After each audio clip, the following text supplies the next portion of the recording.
Hello friends, in this video we are going to cover how to create an announcement bar which can come on top of your website.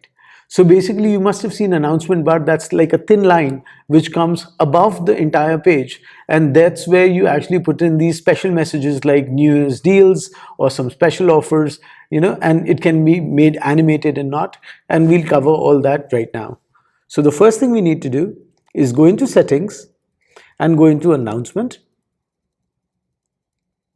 And once I go there, I can put in an announcement bar message. Let's say New Year special deals on.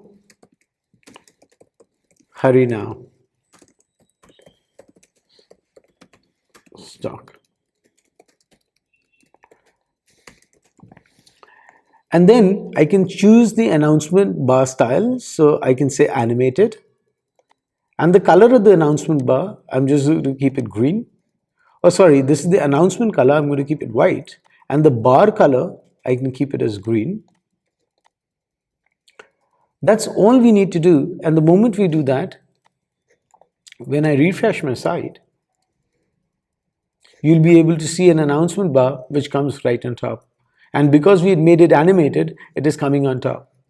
If we want that on clicking this button, they should go somewhere, we can just put in a URL out here. Similarly, we can keep a second announcement bar out here as well. Let's say, and we'll call it second announcement.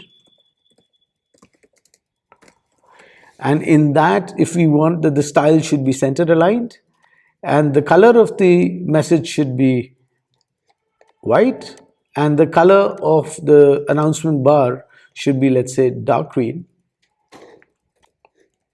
When I refresh this is the second announcement bar.